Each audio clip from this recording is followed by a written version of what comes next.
Ce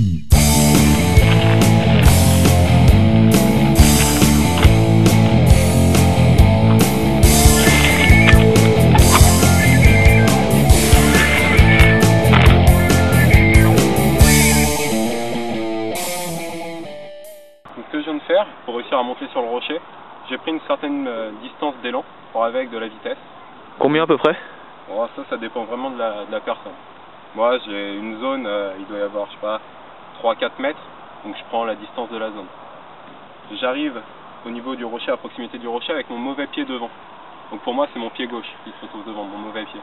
Je mets un premier coup de pédale pour me retrouver après avec mon pied droit devant, donc celui où j'ai le plus de force.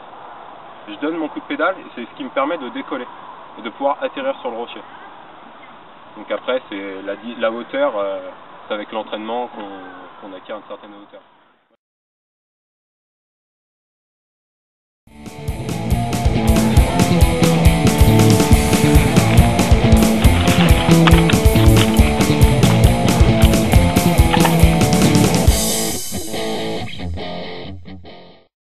Pour tous les débutants, ce qu'il faut apprendre à maîtriser, c'est son équilibre. Donc la première chose pour maîtriser son équilibre, c'est tous les déplacements.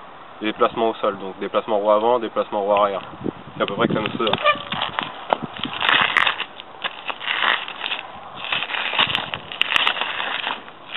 Ça, c'est pour les débutants, c'est des grands déplacements. Généralement, ça se passe assez large. Quand on commence à confirmer, ça reste sur place et on a l'impression qu'on bouge plus. Là, on est très bien pour l'équilibre, pour partir. On peut enchaîner. Ok, je t'ai vu souvent te mettre en roue arrière.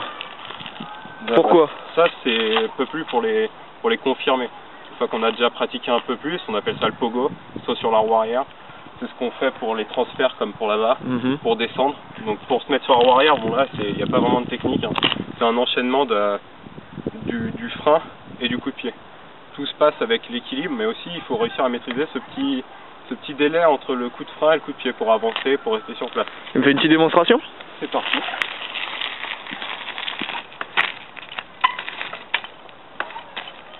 Donc rester assez mobile avec le haut du corps pour pouvoir monter et descendre sur les jambes. On lâche le frein, on donne un coup de pied, on lâche le frein, on donne un coup de pied.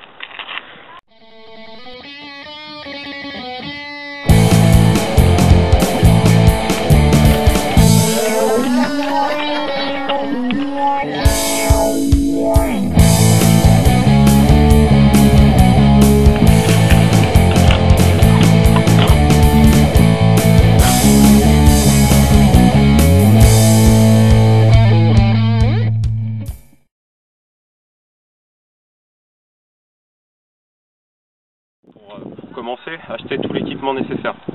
Donc faut éviter un maximum la blessure, ça sert à rien.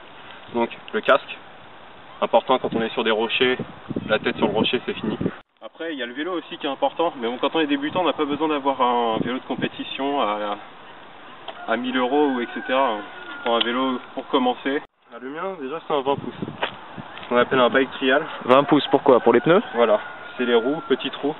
Donc un VTT normal qu'on achète dans le commerce c'est 26 pouces généralement. Moi j'ai pris un 20 pouces parce que c'est plus petit. Une personne qui fait ma taille est généralement mieux dessus. Donc comme on peut voir hein, c'est plus bas, le cadre il est un peu plus court. J'imagine que c'est plus léger? Non, les VTT, les bike trials font le même poids. Après quand on prend un VTT du commerce, c'est sûr qu'ils font 10 kg, celui-là il en fait que 6. Il est plus léger qu'un VTT normal, mais les VTT pour le trial sont relativement légers. C'est avec des matières assez solides et légères.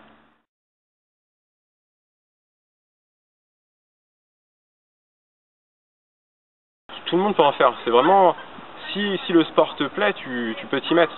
C'est sûr qu'il faut avoir envie. C'est comme tout, faut pouvoir mettre un peu d'argent dedans. On peut pas s'y mettre sans argent.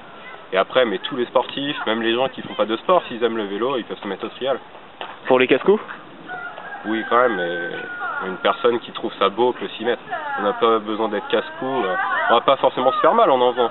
Si on respecte son corps, le matériel, ce qu'on fait, si on s'enflamme pas, c'est bon. Ok.